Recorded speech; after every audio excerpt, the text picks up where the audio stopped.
જય સ્વામિનારાયણ. સુરતના મુનિ બાવા શ્રીજી મહારાજ પાસે દીક્ષા લઈ ફરી એનું એ જ નામ. મહારાજ કહે, મુનિ બાવા, એ તમારો આનો આ વેશ, આનું આ જ નામ, અને જ્યાં તમે રહ્યો છો એના એ જ આશ્રમમાં હજુ અમારે તમારી પાસે ઘણા ઘણા કામો કરાવરાવવા છે. અને સુરતના હરદેશ્વર કોટવાળ હતા. એ મુનિ બાવાને ભગવાન તરીકે માનતા. એમને દીકરો આપેલો મુનિ બાવાએ. અને હરદેશ્વરજીએ ત્યારે વચન લઈ લીધેલું કે તમારે મને દીકરાના આશીર્વાદ આપવા હોય તો આપો, પણ એ વરઘોડિયાને આશીર્વાદ દેવા તમારે આવવું.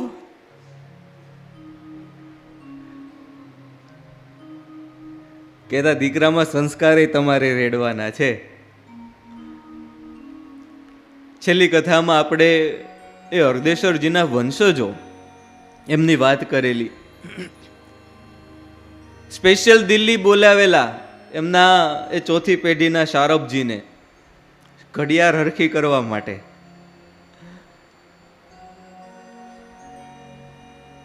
હરદેશ્વરજીના પિતા ધનજી શાહ એ શહીદ થયા, એ કથા પણ આપણે કરેલી. અને જ્યારે એમના પિતા ધનજી શાહ શહીદ થયા ત્યારે હરદેશ્વરજીની ઉંમર માત્ર ને માત્ર 13 થી 14 વર્ષની હતી. હશે હરદેશ્વરની ઉંમર 13 થી 14 અગર ધનજી શાહના મરણથી લાગ્યો કહેર. ચીફ ક્રોએ દેખાડી બંને બેટાઓ પર મહેર. નામદાર બ્રિટિશે પનાહમાં લીધા, દરબાર ભરીને દિલાસા દીધા. હવે એના એ દાદા પરદાદા ધનજી શાહ વગેરે એ બ્રિટિશ સરકાર જ્યારથી અહીંયા હતું, વાત કરેલી કે ફિરોજ શાહજીએ એ બંને વચ્ચે સુમેળ કરાવેલો. અને એ દિવસથી સુરતના કિલ્લા ઉપર એક બાજુ એ મોગલની ધજા ફરકતી હતી અને એક બાજુ આ બ્રિટિશની ધજા ફરકતી હતી. પેઢી દર પેઢીથી એ અંગ્રેજ સરકાર સાથે સારો એવો સુમેળ. એટલે ત્યારના સમયમાં ચીફ ક્રો સુરતના કાંઈ વહીવટમાં હશે બ્રિટિશ ઈસ્ટ ઇન્ડિયા કંપનીમાંથી. એટલે એમણે નક્કી કર્યું કે એમના 2 દીકરા જે છે, આ ફિરોજ શાહ અને આ ધનજી, આ હરદેશ્વરજી, બંનેને એ મારે બધી જ રીતે તાલીમો આપવી છે. એમના માતુશ્રી હતા, એમને પણ પેન્શન અપાવવાનું નક્કી કર્યું કે દર મહિને 3,000 રૂપિયા પેન્શન મળે. 200 વર્ષ પહેલા હો.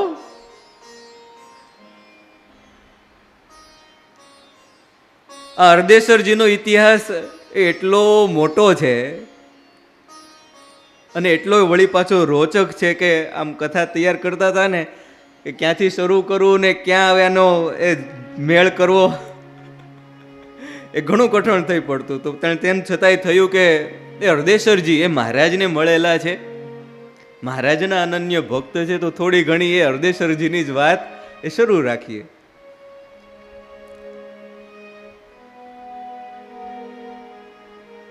ચંચલ ઉદ્યોગથી એમનું જે આખું હરદેશ્વરજીનું જીવન છે એ કવિતામાં લખાયેલું છે. દેખાડજો આ ભાઈ. ચંચલ ઉદ્યોગથી માહિત થયા ત્યારે, શીખીને ભણીને હરેક પ્રકારે.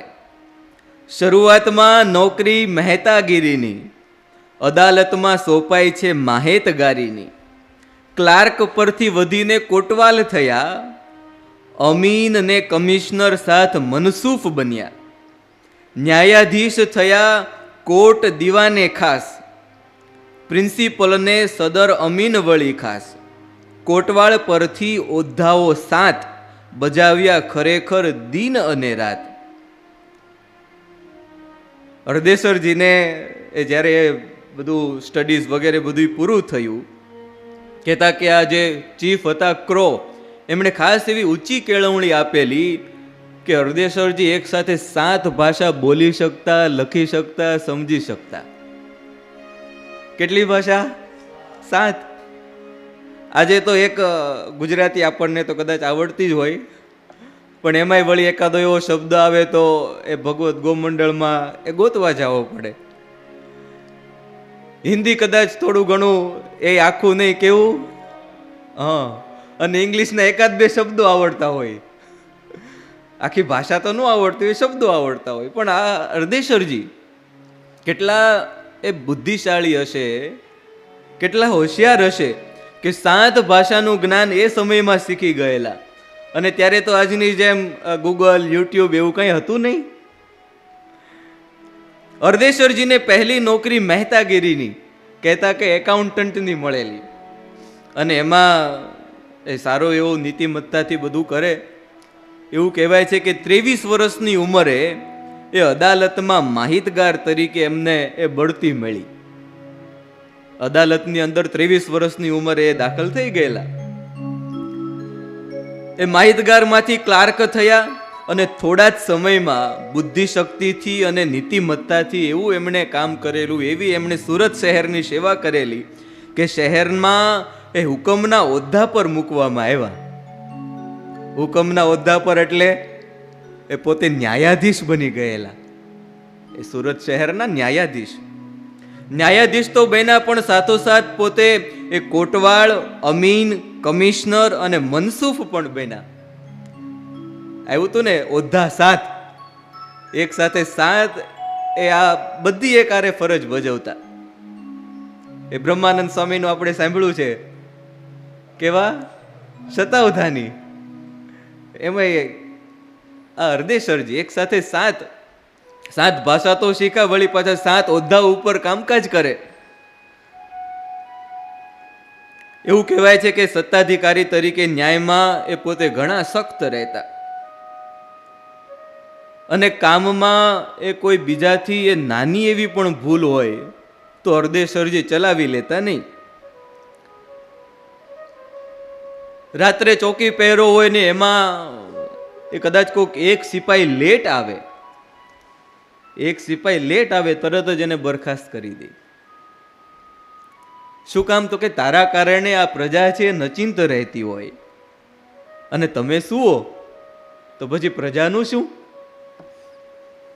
એવું કહેવાય છે કે જ્યારથી એ હરદેશ્વરજીની હાકમી ચાલતી તે દરમિયાન સુરત શહેરનો કારોબાર એક યંત્રની માફક પળ કે મિનિટના ફેરફાર વગર એકદમ ચોકસાઈથી ચાલતો.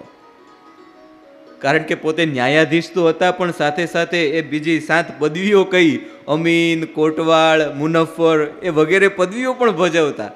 એટલે ન્યાય તો આપવાનો જ, પણ સાથોસાથ એ ધંધા, સુરતની એ આવક કેમ વધે, એ સુરતમાં કેમ વધારે એ લોકો એ વસવાટ કરે, અને સુરત શહેરનું જીડીપી કહેવાય ને એ કેમ ઊંચું જાય, એ બધું જ આ હરદેશ્વરજી ખ્યાલ રાખતા. રામપરામાં એ હરદેશ્વર કોટવાળનો મોટો મહેલ, અને એવું કહેવાય કે કોટવાળની એ વાડી એ શહેરના તમામ નિર્દોષ અને દુઃખી જે લોકો હોય એના ઇન્સાફ માટે આશરાની જગ્યા ગણાતી. એ પોતે દિવસે ત્યાં હોય એટલે જે એ ખોટું કંઈક થઈ ગયું હોય, નિર્દોષ લોકો હોય અથવા દુઃખી હોય તો એમના એ મહેલમાં આવે. નહીતર તો મહેલમાં અવાય દે નહીં, પણ આમનો મહેલ એ નિર્દોષ અને દુઃખી લોકો માટે સદાકાળ ખુલ્લો. સુરત શહેરનો કારોબાર અને વસ્તી એ ધીરે ધીરે વધતી જતી હતી, એટલે એ લોકોના વસવાટ માટે વિસ્તાર ઓછો પડવા લાગ્યો. ઓછો પડતો એટલે એ બહાર 12 મહોલ્લાની દિવાલ, કેટલા? એ સુરત શહેરની બહાર વળી પાછો 12 મહોલ્લાની દિવાલ બાંધવી પડેલી, અને એના નામ એ પરા તરીકે ઓળખાતા. આગળ નામ કહીશ 12 પરાના. અને પછી જ્યારે એ પરાની પણ ચડતી થવા લાગી, એટલે બીજી વખતે પરાની આસપાસ વળી પાછી ફરતી 2 દિવાલો ઊભી કરી, અને બંનેને વળી પાછા 12 દરવાજા રાખવામાં આવેલા. અને પાછા 12 દરવાજે એ ચોકીઓ રહેતી, જેથી એ કોઈ ચોર કે લૂંટારા કે બીજા કોઈ લોકો એ સુરત શહેરની પ્રજા કે સુરત શહેરમાં બહારથી વસવાટ કરવા માટે આવેલા લોકો એમને કોઈ હેરાન કરે નહીં. એમાં જે બહારની દિવાલ હતી એને આલિમપના તરીકે ઓળખાતી, અને અંદરની જે દિવાલ હતી એને શહેરપના તરીકે ઓળખાતી.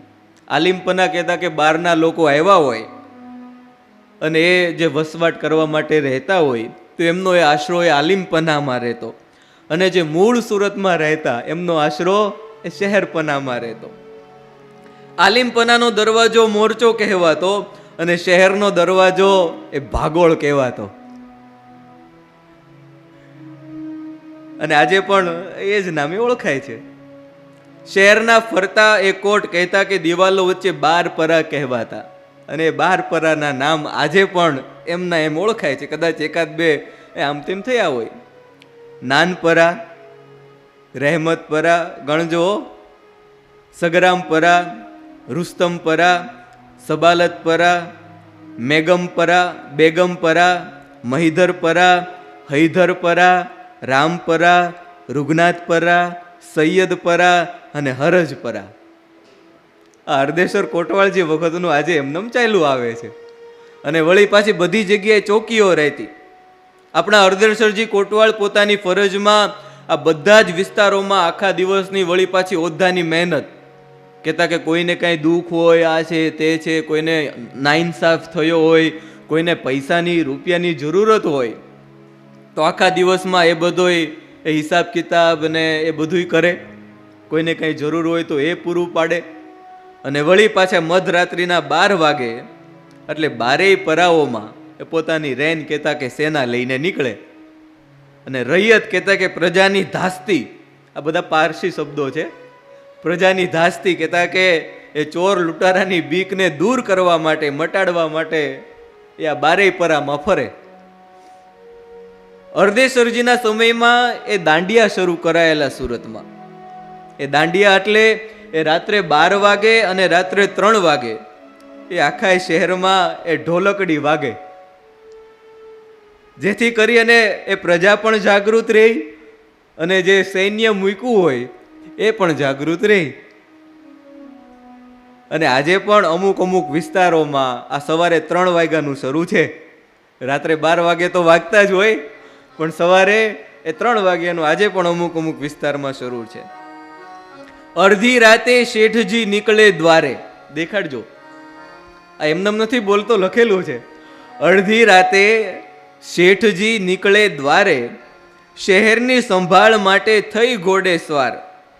મકાનેથી નીકળી પોતે છુબા લેબાસ, સિપટીએ હાજર થાય પઠાણો 550. એ પોતાની સાથે સેવકો રાખતા અને પોતે એ છુપા લિબાસમાં, કહેતા કે ગુપ્ત વેશમાં ફરે. કોઈ ઓળખી શકે નહીં કે આ હરદેશ્વરજી છે. કેટલી એને પ્રજાની ચિંતા હશે, પ્રજા પ્રત્યે કેટલો એમને પ્રેમ હશે. આખા શહેરે દાંડિયાઓ ફરતા ફરે. અધરાત અને મધરાત રૈયતને જગારે. અધરાત કહેતા કે એ રાત્રિના 12 વાગે અને મધરાત કહેતા કે 3 વાગે. અધરાત ને મધરાતને રૈયતે જ્યારે દાંડિયાએ દોડીને વારા અશાય, કે રાતની સંભાળ જેથી જળવાય, કંઈક ચોરની ચોકી કરતા લાગે તેને, તુરત સિપટથી જાણ કરે જેને. એવું લાગે કે અહીંયા કોઈક જગ્યાએ કંઈક ચોર લૂંટારા આવ્યા છે, તરત જ એ ખબરી એટલા બધા ફાસ્ટ હતા કે તરત જ એમને ખબર પહોંચાડી દે ને એમને ચોરી થાય નહીં. શેઠની રાન તો ફરતી જ હોય, ઈશારો સમજતા જ આવતી જ હોય. શેઠની રાન કહેતા કે એ હરદેશ્વરજી કોટવાળ શેઠ તરીકે ઓળખાતા.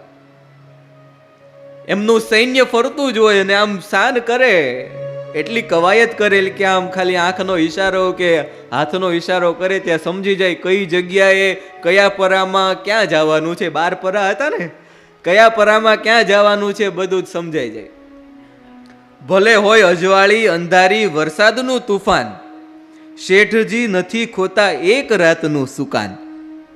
એ વરસાદ પડતો હોય, અંધારી રાત હોય, ગમે એવું તોફાન આવ્યું હોય, પણ તેમ છતાંય શેઠજી નથી ખોતા એક રાતનું સુકાન. એ આટલી નીતિમત્તાથી, આટલા પ્રેમથી પ્રજાનું કામકાજ કરતા હોય તો એને મહારાજ મળે જ ને, પોતાની પાઘ આપે જ ને. શેઠજી નથી ખોતા એક રાતનું સુકાન. સિપાહીને હમાલાઓને છુપા દરેશ, હાજર થાય ત્યાં ભલું, નહીં તો તુરત પરહેજ. વાત કરેલી ને, હાજર થાય તો ભલું, નહીં તો તુરત પરહેજ. એ જો સિપાહી હાજર થાય તો ઠીક છે, જો સમયે હાજર ન થાય તો નીકળો, તમારું કામ એમાં નથી. કોટવાલીની પીછાનતા ક્યારે કહેવાય કે રૈયત મધરાતે ખુલ્લે બારણે ઊંઘાય. કોટવાળની પીછાનતા ક્યારે કહેવાય? હરદેસરજી કે અમે કોટવાળ ક્યારે કહેવાય? તો કે અમારી રૈયત કહેતા કે અમારી પ્રજા મધરાત્રે ખુલ્લે બારણે ઊંઘાય. રાત્રિના 12 વાગ્યા હોય, સૂતા હોય, પણ કઈ રીતે? એ ખુલ્લે દરવાજે સૂતા હોય ને એવી મારી પ્રજાને નિર્ભીક કરવી છે. ભોગ જાગે ને રૈયા જો ઉઘાડા દ્વાર, કોટવાળની એ રસાલા પર તરત આવે દ્વાર. કે જો દ્વાર બંધ હોય કોઈ જગ્યાએ એટલે તરત જ હરદેશરજી કોટવાળ પોતાની સેનાને આખું ત્યાં કવાયત કરે કે અહીંયા શું કામ દ્વાર બંધ છે. દ્વાર બંધ છે એનો મતલબ કે ટૂંક સમયમાં, આગળના સમયમાં એ અહીંયા કંઈક ચોરી થઈ હોવી, એ તો જ અહીંયા દ્વાર બંધ હોય. તરત જ ત્યાં ચોકી પેરો ગોઠવી દે. મારી રૈયતની બિહક ટળી નહીં કહેવાય તો તમારી કોટવાળની સાર્થક ફોકટ, તો મારી કોટવાળની સાર્થક ફોકટ જાય. જો મારી રૈયત, મારી પ્રજાની બીક ન જાય તો મારી કોટવાળી ફોકટ જાય. રૈયત આજે સુવે છે ઉઘાડે બારણે, હરદેસરજીને દુવા દે છે એ જ કારણે. 12 પરાને 12 ભાગોળ માહે, મુસાફરને દાખલ થવા હુકમ લેવાય. કોઈને પણ એ દ્વાર કીધા એમાં દાખલ થવું હોય બહારની પ્રજાને, એટલે હુકમ જોઈએ, પરવાનગી જોઈએ. એ પરવાનગી વિના એને દાખલ કરવામાં આવે નહીં. આગળ એ સયાજી આમનો ખૂબ સારો પ્રસંગ છે. એટલી એ સારી અને નીતિમત્તાથી સેવા કરતા કે સુરતની એ જીડીપી ગ્રોથ એ ખૂબ વધારી દીધેલું હરદેસરજીએ. અને વળી પાછી સુરતની પ્રજાએ નિર્ભીક રીતે એ ખુલ્લા દ્વારે મધરાત્રે અર્ધરાત્રે એ સૂતી હોય. એટલે હરદેસરજીની કીર્તિ એ આખા ગુજરાતમાં બધી જ જગ્યાએ ફેલાઈ ગઈ. અને એમાં એ ગાયકવાડ સરકારને ખ્યાલ આવ્યો કે સુરતમાં આવી રીતે હરદેસરજી કોટવાળ છે, 7 ઓદ્ધા પર પોતાની સેવા ફરજ નીતિમત્તાથી, પ્રામાણિકતાથી ભજવે છે અને આખી પ્રજા એમની વાહવાહ કરે છે. આવા લોકોની તો આપણે અહીંયા જરૂર છે. બ્રહ્માનંદ સ્વામીને પણ આમંત્રણ આવેલું, હરદેસરજીને પણ આમંત્રણ આવ્યું. સેવા બજાવ અને ક્યારે પ્રખ્યાત, નાશ કરું ચોરાનો ત્યારે જ વિખ્યાત. રજવાડા આપવા દિવાનગીરી કહે, સયાજી રાવ ગાયકવાડ ખાસ કહેડાવી દે. આપું દરમાયો ₹5000 અને રાખું વડોદરામાં એશ આરામથી તને, પણ શેઠને તો જોઈએ હાકમી બાપની. કેટલાનું ઇનામ આપ્યું? ₹5000. કે દર મહિને તમને ₹5000 આપું, અમારા અહીંયા ગાયકવાડ સરકારમાં તમે આવીને તમારી સેવા ફરજ કરો. એટલું જ નહીં, તમારે એ જે તમે રાત્રે સુરતમાં જાગો છો, દિવસે આટલી બધી મહેનત કરો છો, એ તમારી બધી કોઈ પણ મહેનત કરવાની નહીં. તમારે તમારો મહેલ, એ તમારા મહેલમાં રહેવાનું, આરામ કરવાનો. જ્યારે અમને જરૂર પડે ત્યારે અમે તમને એ અમુક બાબતો પૂછશું. કારણ કે એટલા બુદ્ધિશાળી હતા ને. મહેલ, રહેવાનું, એ ખાવા પીવાનું બધો જ ખર્ચો એનો ઉપરથી ₹5000 એ રોકડા વાપરવાના. મોજ શોખ માટે ₹5000. એ વખતે એ સોનું એ 18 થી 20 તોલું ગાવતું. કેટલું? 18 થી 20 તોલું. 5000 ભાંગા આપણે 18 કરો તો કેટલા થાય? કેટલા તોલા આવે? 278. 278 78 જ થાય ને. અને ગુણા આજની રકમ કરો તો અત્યારે કેટલી છે? હે? ના ના, હમણાં હું જોઈને આવ્યો, બધા ખોટું બોલો છો. 88,770. એને ગુણા આપણે 278 કરો, કેટલા રૂપિયા થાય મહિને? 2,45,00,000 આસપાસ રૂપિયા દર મહિને મળે. ચોખ્ખી મોજ શોખના 2 કરોડ. આજે ખાલી 1 લાખ રૂપિયા મહિને ખાલી ચોખ્ખા વાપરવા મળે. 1 લાખ મૂકો, એ 25,000 કે 10,000 ચોખ્ખા વાપરવા મળે તોય એ સમયમાં કેટલા 2 કરોડ અને 45 લાખનું ફરમાન આવ્યું. પણ હરદેસરજી કહે નહીં હો, પણ શેઠનો તો જોઈએ હાકમી બાપની, કે ભાઈ મારે અહીંયા મારા બાપ દાદાની જગ્યા છે. મારા પિતા દાદા પરદાદા એ આ જ શહેરમાં મોટા થયા અને આ જ શહેરને સમૃદ્ધ બનાવ્યું છે. મારે એ ગાયકવાડી સરકારનું રાજ્ય એમની નોકરી મારે જોતી નથી. અહીંયા તો મારી હુકુમી ચાલે છે સુરતમાં, અમને એમની જ હુકુમી ચાલતી. મારે આ શહેર છોડીને જવું નથી અને આ શહેરને ખૂબ આગળ વધારવું છે. એ મારા કારણે આ સુરતની પ્રજા છે નિર્ભીક બની છે અને મારા કારણે જ આગળ નિર્ભીક રહેશે. ખંભાતને દમણના વહીવટી વહાણવટી ચિંતાતુર હાલતે કાઢતા ગતિ. રાયને રંકને દહેશત રહેતી, પિંઢારાઓ ખૂબ અને ભીલો હતી. નવસારીથી લંબાઈ તે અમદાવાદ વીતી, નર્મદા ને મહીના કિનારા ફીતી. જફા ને જાલુમની નહીં બાકી રહેતી. કહેતા કે એટલી બધી આ લોકો એ લૂંટફાટ મચાવતા કે વહાણવટા હોય તો એમને બીક લાગે. નવસારીથી ઠેઠ અમદાવાદ એ કોઈને પણ મૂકે નહીં. નર્મદા મહીના કિનારા ફીતી, જફાને જાલુમમાં નહીં બાકી રહેતી. માલ સાથે જાનની નહીં સલામતી. માલ તો જાય પણ સાથે સાથે જાન પણ જાય. ભલ ભલા નર અંતે થાકી જતા હારી, લૂંટારા ને ભીલોના દોરથી ભારી. એન્ડરસન ને વોટસન ને વેલસલી બહુ કીધી મહેનત જે જહેમત વળી. એ આ જે અંગ્રેજ સરકારો હતા એમને પણ બહુ મહેનત કરેલી, પણ એમનાથી કાંઈ થયું નહીં. પણ વર્ષોનો હોહાકાર ને દુઃખોની દાજ 6 મહિનામાં કહાર્યો અરદેસરે ત્રાસ. પણ અરદેસરજી આવ્યા કેટલામાં? 6 મહિનાની અંદર આ સુરતમાં જે ત્રાસ હતો એ બધોય એ નાશ કરી નાખ્યો. હિકમત ને તરીકત અરદેસર કરે, ભીલ ને લૂંટારાઓ તેથી નાસ્તા ફરે. નામ દિયે અરદેસરનું લૂંટારા પાસ, ધ્રુજે ને ઠર ઠરે બીહે ચોપાસ. એ કોઈ એ વ્યક્તિ જતો હોય અને એમને એમ કહે કે ભાઈ હું અરદેસરનો માણસ છું હો. ભીલ ને લૂંટારાઓ તેથી નાસ્તા ફરે, નામ દી અરદેસરનું લૂંટારા પાસ, ધ્રુજે ને ઠર ઠરે બીહે ચોપાસ. તરત કહેજે ભાઈ તું ક્યાં છો, તારું લોકેશન આ તે અરદેસરજીને કહેતો નહીં, હું તને એમનેમ જવા દઉં છું. સેંકડો માણસોથી એ વીર કામ લેતા, ટોળીના સરદારોને બાદમી ખૂબ દેતા. એ પોતાની જે ટોળીના સરદાર હોય, સારું કામ કર્યું હોય તેમને વળી પાછું પ્રોત્સાહન પણ એટલું આપતા. અરદેસરજી કોટવાળે આખી સુરતની પ્રજાને એ દિવસે તો એ સુખમાં રહેતા કરેલા, પણ રાત્રે પણ એ નિર્ભીક થઈને રહેતા. એ અરદેસરજીનો ખૂબ સુંદર એક પ્રસંગ કે એક દિવસ શેઠજી સાંજે ફરે છે રોન, પાલખીમાં છે પોતે દૂરથી જુએ છે કોણ. એમની પાસે 28 પાલખીઓ હતી અને બધી પાલખીઓની વળી પાછી અલગ અલગ એમાં સુવિધાઓ હોય. પાલખીમાં ફરતા હોય કે અમુક પાલખી ક્યારેક એમનેમ છૂટી મૂકે, અંદર અરદેસરજી હોય નહીં પણ પાલખી ફરતી હોય, એટલે બધાને એવું લાગે કે આમાં અરદેસરજી છે. જુઓ કેવી એની બુદ્ધિમત્તા. પાલખી ફરે એટલામાં જ બધા બીને ચોર લૂંટારાઓ આગા ભાગે.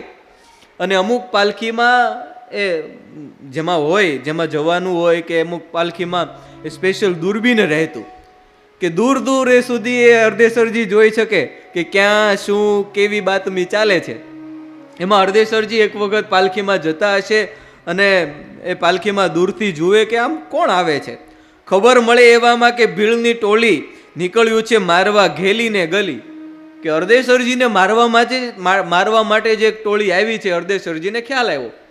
તરત જ એની જ એ પાલખી હતી, એમાં બીજા કપડાં હતા, એ બીજા કપડાં પહેરી અને અરદેસરજી એ સૈન્યના જ કપડાં પહેરી અને પાલખી ઉપાડવા માંડ્યા.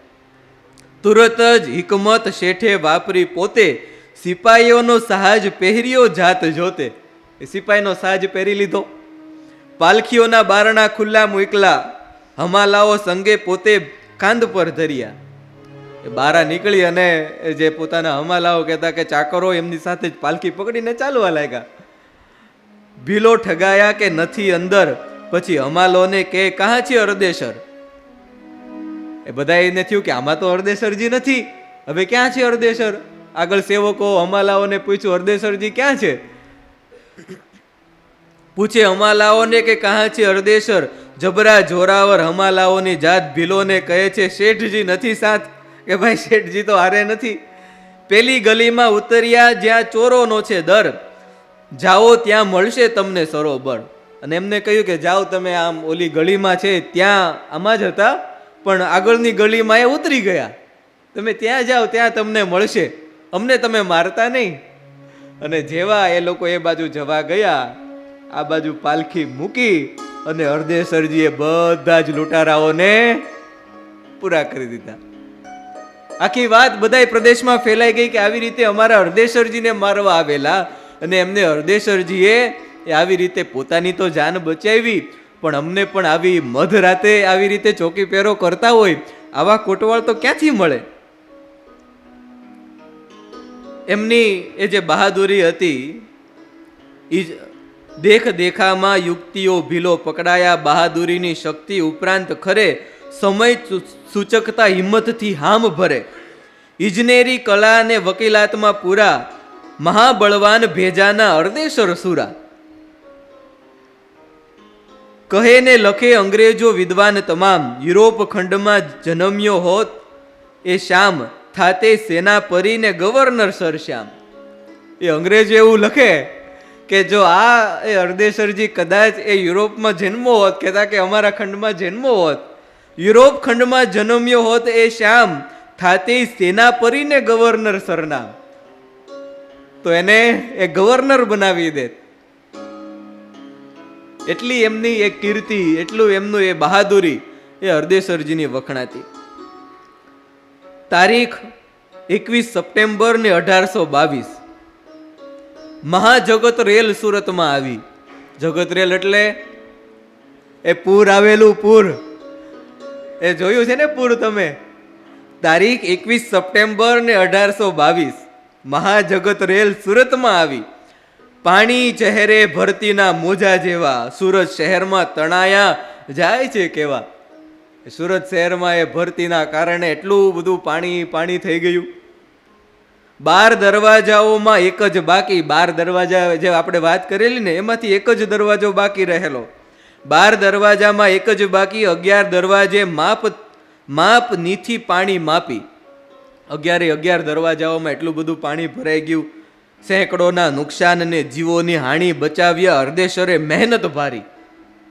તેને ત્યારે હરદેસરજી, નકર તો આવું પૂર આવ્યું હોય પોતાનું જાન એ શું કામ જવા દે? પોતાનો કોટવાળ, પોતાની એ મહેલ, પોતાના સભ્યો એને જ બચાવ્યા હરદેસરે મહેનત ભાણી. 6 દિવસ 6 રાત ગણી છે ત્યાં. કેટલા દિવસ પૂર રહ્યું? 6 દિવસ ને 6 રાત. ખડે પગે જહેમત ખેંચી છે જ્યાં, મછવાઓ ઉતાર્યા રેલની સફર. બધા જે મછુઆરા હતા એમને કહી દીધું કે અત્યારે તમારે સુરત શહેરની રક્ષા કરવાની છે. મછુઆરાઓને ઓડી ફરતીઓ કરી દીધી. ખોરાકો પોગાડ્યા સર્વ ઘરની અંદર. એ આજે તો ઠીક છે, પૂર આવે તો હેલિકોપ્ટર આવે અને હેલિકોપ્ટરથી અનાજ ઠલવાય. યાદ છે અહીંયા પૂર 2006માં આવેલું. અમે બધા એને ઉપર અગાસી ઉપર આમથી આમ રજા હોય, દોડાદોડ કરતા હતા, આનંદ કરતા હતા. હેલિકોપ્ટર આવ્યું ને એમને થયું કે આ બધા છોકરાઓ ભૂખા મરે છે, પણ એમને ખ્યાલ નહોતો આ લોકો લાડવા ખાય છે. હેલિકોપ્ટર આવ્યું ને ઉપરથી અનાજની ગુણો આવવા દીધી. ભક્તિ સ્વામી કે 5,000નું આપીને ગયા ને 50,000નું નુકસાન કરીને ગયા. હેલિકોપ્ટર આવે એટલે જે સોલાર ને આન તેન બધું અગાસી ઉપર જ હોય, અને આર્મીનું હેલિકોપ્ટર બધું ઉડતું કરી દીધું, કાંઈ રાખ્યું નહીં. ત્યારે હરદેસરજીએ બધા મછવાઓને બોલાવ્યા કે જાઓ તમે સુરત શહેરની ગલીએ ગલીએ ઘરે ઘરે બધાને અનાજ પહોંચાડો. મછવાઓ ઉતાર્યા રેલની સફર, ખોરાકો પોગાડ્યા સર્વ ઘરની અંદર. હજારોના જીવ બચાવ્યા તેણે, નાશ પામેલા ઉડાડ્યા તેને. તેની કીર્તિની વખતની જોડાય બે તો શાયર હાફેજ દાઉદ ફારસીમાં કહેતો, રેલ ઉતારવા લોકો વઢાવ્યા જાય, નવાબો અમીરો નગર શેઠ થાય, શેઠનો રસાલો ફૂલપાન લઈને જાય. એવું કહેવાય ને કે પૂર આવે ત્યારે નદીને એ વધાવવા જાય તો પૂર ઉતરી જાય. શેઠનો રસાલો ફૂલપાન લઈને જાય, રેલના પાણી તરત ઉતરતા થાય. હરદેશ્વરજીએ થયું કે હવે એ આપણે એ માં તાપી મૈયાને વધાવીએ, એ કદાચ એ ઉતરે. હરદેશ્વરજીએ વધાવ્યા અને એવું કહેવાય કે તાપી મૈયા એ પાછા પાણીએ જતા થયા. ત્યારે આવા હરદેશ્વરજી એ શ્રીજી મહારાજને મળેલા એ કથા પણ અદ્ભુત સુંદર છે, પણ એનું શ્રવણ આપણે આવતીકાલે કરીશું. બોલો સહજાનંદ સ્વામી महाराजनी जय. नमस्कार. अगर ये वीडियो आपको पसंद आया हो तो लाइक एंड शेयर करना न भूलें और बेल आइकॉन पर क्लिक करें. सब्सक्राइब जरूर करें सूरत गुरुकुल चैनल को. धन्यवाद. जय स्वामी नारायण.